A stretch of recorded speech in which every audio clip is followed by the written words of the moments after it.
Welcome into the NW Sportscast. Drew Albaugh and Levi Couvert here talking some Julio Rodriguez and the Mariners. Levi, we've been talking a lot this offseason about what the Mariners need to do. They need to do this, they need to do that, they need to get better bullpen, they need to sign a first baseman. But once again, it comes back to the production you can get. And we talked about this a lot kind of during July, maybe during the All-Star break last year. The best thing for your team is Julio Rodriguez turning into that MVP level bat that people have so been wanting him to turn into. And disappointment kind of last year, turned it on once again towards the end of the year. The year before that, turned it on once again towards the end of the year. Levi, how huge would it be for Julio Rodriguez to be a Juan Soto, to be an Aaron Judge, to be a guy that legitimately hits close to 300 with 40 home runs, a six WAR, like that type of player? How huge would that be for a Mariners squad? For that to be their addition of the offseason is kind of Julio turning into that elite bat. Well, it might be enough to get them to a wild card, It might. I don't Yeah, know. I don't it's know if it true. will because the team's pretty bad right now, but maybe that's enough. But yeah, and for his development, well, you have to hope so because I feel like he started here, you know, and then he kind of went a little bit down in his second year, and then he went a little bit down last year. Yeah. We need to get him. Hopefully, we want him to go up, right? We want him on that upward trajectory. So We signed him yeah, for a while, so he better be going up. yeah, it would obviously be huge, and it's also just huge for his future. I mean, the whole contract that he signed, it's not actually that much money for him if he doesn't reach these escalators, right? So he has a lot of incentive. He needs to finish, I believe, top three in MVP a couple more times. He needs to make a bunch more All-Star games. If he wants to hit those incentives and get the extra years and the extra bonus money. So he has incentives. It obviously incentivizes the team. So yeah. Levi, well, a thing that has been kind of plaguing him, especially in the last couple of years, the April, May production, even into June, July, where he's really struggled. For you, what do you think Julio can do to kind of start on a strong footing? Because you look at his tail end of his July, August, September of the last 2 years and their MVP level, if you just combine those 4 months together, that's an MVP level season. The problem is he hasn't been able to do that. He kind of needs some time to get going. You think that it's a product of him being young, or do you think that maybe there's something else inherently within Julio where he starts off slow? Yeah, I think youth could be a part of it. And then as I also just think just off season, I mean, I don't want to speculate on his off season training, but there are guys in the league who get off to good starts and then get worse as the season goes on, and there's Yeah. also guys who get off to slow starts and get better as the season goes on, right? Paul Goldschmidt is kind of similar to Julio, where he never has a good April, he never has a good May, but he always seems to come alive later on in the year. So there are guys that are just like that, superstars even, who are like that. And it might just be because, maybe they get their body ramps up more in season, whereas some guys can ramp their body up more in the off season. And I don't know. I don't know why that is, but it seems like there's always a few players who every year the same few players who get hot later in the year, and there's always the same few players who start really hot and then fade off. And I don't know why that is. Julio's baseball savant, one of the more fascinating things, led me to make a kind of in-depth 10-minute analysis video last year when he was struggling. Feel free to check that out on our YouTube channel as well. But very fascinating stuff. A lot of red, obviously, which is great. But then a lot of blue as well when you start looking at the chase percentage, 6%, whiff 14, K percent, 27 percentile. He doesn't really walk much. Those are kind of the things that Julio can control. Those are the things that Julio's eye, the thing that makes Juan Soto so elite, his ability to control the strike zone. Julio Rodriguez has not been able to do. But you look at the physical aspect, hard hit percentage, 89 percentile, bat speed, up at the 96th percentile for Julio Rodriguez. His fielding is also elite. So these two things you kind of counteract. You got the controllables as far as being able to not chase, being able to take your walks, with all of that stuff, which Julio, I believe, can get better at. That's something that comes with age. That's something that gets better the more you're in the MLB, is those abilities to kind of slow down ABs. Correct me if I'm wrong, Levi, but the physical ability, you're kind of to some point you're kind of born with it, and Julio's got it.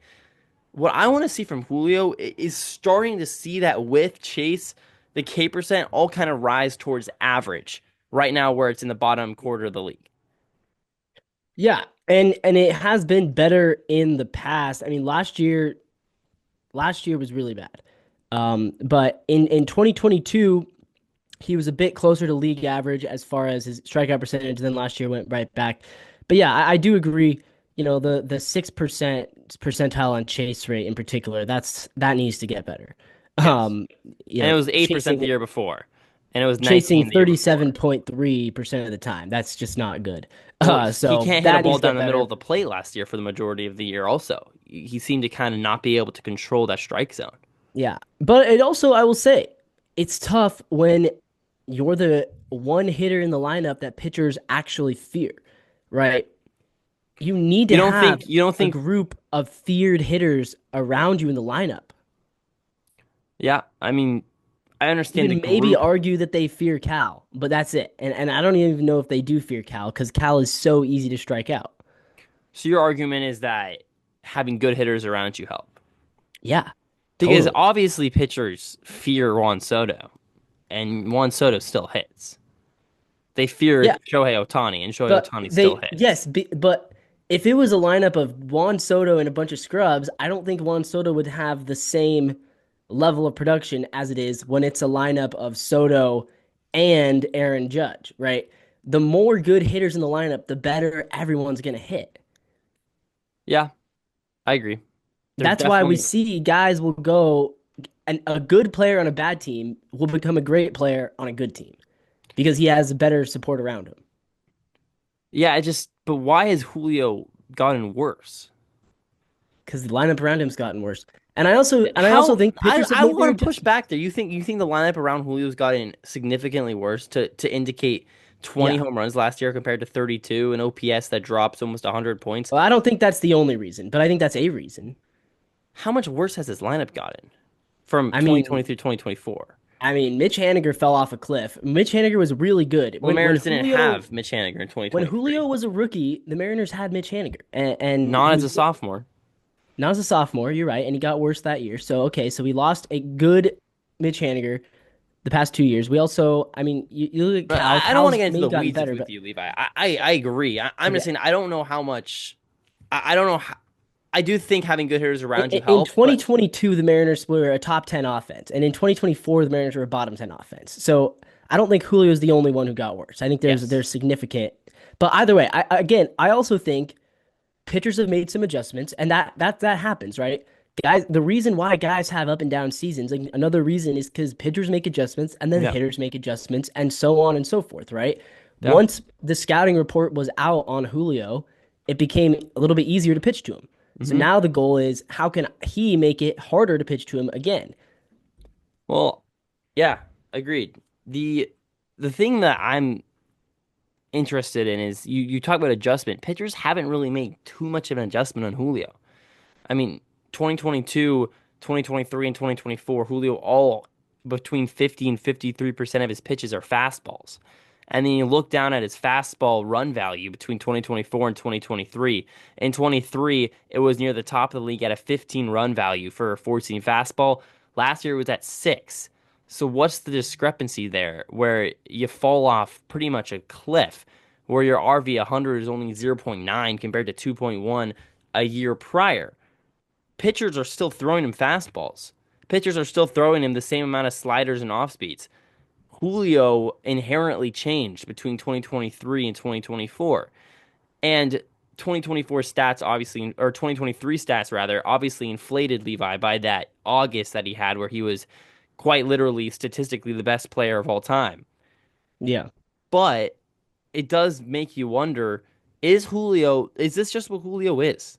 Is Julio just a guy that is average for 4 months, gets hurt for July, and then has a really good August and kind of falls back down to earth for September? Or can Julio be a day in, day out guy that consistently hits 300 with 35 home runs. I don't know. And this is not saying Julio's a bad player, but is Julio a superstar? I'm not willing to give that to Rodriguez right now. I don't know. I wouldn't be willing to say he's a superstar right now, but I think he still can be. He's Sure. 24. And you look at the bat speed, you look at the hard hit, the barrel rate, the exit Yeah, those velo, are all he's great. got those. Yeah, red, lots of red there. What do you think is this quote unquote superstar success season for Julio next year? Well, to be a superstar, I think you got to look at probably an OPS above 850 pushing 900, which he had that. Rookie season 854. Yeah. I'd like to see him set a new personal best in OPS. I'd like to see him slug above 500 again, which he hasn't done since his rookie year. I think his on base percentage it has also gotten worse each season, but Yeah. I don't think he necessarily has to improve that as much. If we can just get the slug out of him, really, And how get back huge up would to that be about for the 30 home Mariners? runs, and then continue to do what he does in the field and on the base pass. I mean, Julio. The nice thing for Julio is even in a down year offensively, he can get 5 WAR pretty easily if he just plays good defense and runs the bases well. And that's the 100%. benefits of being a center fielder. And we can argue about the merits of WAR for center fielders, but either way, he's going to put up a solid WAR no matter what. But you really have to look at the offense to decide. Because I mean, if you, by considering by WAR, Francisco Lindor should have won the MVP last year, but he didn't because he didn't have the offense. He just played great defense. So I think a lot of fans are going to say, no matter what Julio does with the glove, no matter what he does on the base paths, if he doesn't hit 30 bombs, it's a bad year. And I don't know. I kind of see what they're coming at from. Yeah, especially when you look at what the Mariners need. Do the Mariners need defense right now? No. I mean, everyone needs defense, but you're right. Yes, but if Mariner teams are losing 2-1, I mean at the end of the day, you need someone to score. And Julio didn't have how many home runs did Julio have by the time the All-Star break hit? Like 4 or 5? Like it was astronomically low from what I Yeah. remember. It was like really low, concerningly bad. Can Julio Rodriguez get to that 30 home run mark? Can he get to that 40 home run mark, which would be pushing it, but I don't think it's out of the question. Maybe. And I think if Julio can do that, that's the biggest offseason ad the Mariners could possibly Yeah, have yeah. is Julio turning to a superstar. And if, I'm not trying to bail out Jerry Dipoto or anybody, but this Mariners team can still make the playoffs, even if Jerry Dipoto kind of takes a back seat for the rest of the offseason. Will it happen? Statistically speaking, probably not. But if you just look at it from a perspective of Randy Rosarena having, if he'll have a good year next year, Julio plays like a superstar, Victor Robles does what he did in the latter half of the year. Granted, all three of those things are not guarantees whatsoever, but you start stacking these things on top of each other. Okay, JP Crawford gets a little better than last year. Okay, the bullpen had a down year.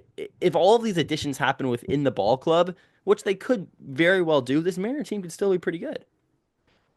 Yeah, if everything goes right. But you want to have a team where You don't you need that. you want to have a team where you don't need everything to go right. Yeah, agreed. But either way, I mean, so what do you expect to see out of Julio this year? I guess I'm turning to that question. What do you expect? Do you think he's going to take the next step, or do you think it's going to be another year of kind of disappointment? Yeah, I would expect him to take that next step. Um, as far as maybe getting back to that 2023, 2022 level, can he exceed past that? I'm not sure yet. I'm not sure. What the very early indicator, what I would be looking at, Levi, is can he control the strike zone? Hmm. Like you said, I mean, the chase percent down at 6. We saw it in big moments, especially all year long, where Julio would have these opportunities, runners on second and third, the moment would get a little bit too big. And that goes back to your overcompensating for being your only good, like, superstar, quote unquote, player on your team, where you don't feel like guys behind you can get those runs in. So you overcompensate, you chase outside of the zone. If Julio can limit that, I think he can get up to that OPS close to 850, 900. And my expectation slash what I think is going to happen, I think Julio, you'll start to see some of that. I don't think he'll get Yeah. fully there, though. So throw out a stat. How many home runs is he going to hit? Yeah, once again, injury obviously also is a question. Let's say Julio plays 130 games, which would be a healthy season. 130 Let's say games. he plays 150 games. I don't think he will. Okay, well, let's not try to predict an injury. If he plays 150 games, how many home runs does I'm he not hit? predicting injury. I think 130 games is reasonable for a guy that'll. I think there will be inevitably things that happen to him because of the way Julio plays. Okay, But fine, 150. I think in a full season, he'll get to 30 homers. Let's say he gets to 35 home runs, which would be a new season best for that'd Julio, be a career high. which Yeah, would be great. And then I think he pushes an OPS close to 900 because of that. Now, I still think he strikes out a lot. I still think his average doesn't eclipse 290. I think Julio Rodriguez will still be a very good player. 35 homers, OPS 880, with an average of around 280 to 290, with a K rate still hovering around, 20 to 30, like a 30% K rate right around there. okay. So you think he's gonna get better power, but not solve the strikeout problems? Yeah, which I would take. So how do you think though? Because what I'm confused of is if he doesn't solve the strikeout problems, how's he gonna get more powerful? Because he already has the power. No, he didn't have the launch angle last year. So you think the launch angle is gonna change everything? I For home runs? Absolutely. And you think that he can change the launch angle this year? Yes, I Okay. do. I Okay. mean, he had a 10% average launch angle last year. That's bottom 15% in baseball. There's no indication, but the 2 years prior, he also had around that. However, I think it'd be stupid to think Julio's main objective this offseason has been to increase that launch angle. I think that's what he's been doing, and I think he'll be able to do that enough where he had 20 homers last year, Levi. A lot of that in the last half of the season. So you got to hope there's some momentum carrying over from last year. He doesn't get hurt in this hypothetical scenario. I think 35 homers is pretty reasonable considering he had 32 in 2023. Yeah, I feel like 35 is pretty unreasonable, to be honest. I don't know. Unreasonable? Unreasonable. Yeah. Well, I'm fine. I'm fine if your prediction's different, but you think that's Yeah. like a high in the sky, like That's a lot of home. I mean, I don't know. 35 is a lot of home runs. That'd be like top 10 in the league, probably. And I just that's the haven't bat. seen That's what that people player. expect Julio to be, though. That is, but I haven't seen that player in him other than a month in August in 2022 or in 2023 and a couple months of 2022. So, and you say the momentum should carry over. I hope it does. But how come the momentum of that great August and that great finish to 2023 didn't carry over last year? Yeah, I don't have an I don't answer to know. that. I don't have an answer to that. So Maybe it's I would because he just broke be a up with little his girlfriend, more Levi. I don't know. cautious with my he did break up with his girlfriend, that's true. So I don't know. Jordan Maybe that'll change Hutzma. everything. Yeah, hopefully he has another one squared away. Yeah, just a very interesting player. Julio's always been a guy that you just think he can be that. There's just every sign is pointing towards him being elite, and he just hasn't quite gotten there. And Yeah. you hope it happens. And for this Mariner team, quite frankly, Levi, you need it to happen. Yeah. I So, agree. so yeah, whatever you guys think at home, let us know. Leave a comment down below. Can Julio be that superstar bat? If so, let us know what you think his stats are down below. Also, leave a like and subscribe. It means a lot to Levi and I. Pumping out a couple videos a week for you. Mariners still haven't done much, but hey, they did sign a guy. We didn't talk about him much. Not necessarily Solano, not necessarily a guy we need to talk about, but maybe a little refreshing to see that. So if you want to see for some reason a video about that, let us know. That'll be about it for me and Levi. Yeah, as always, Go Mariners.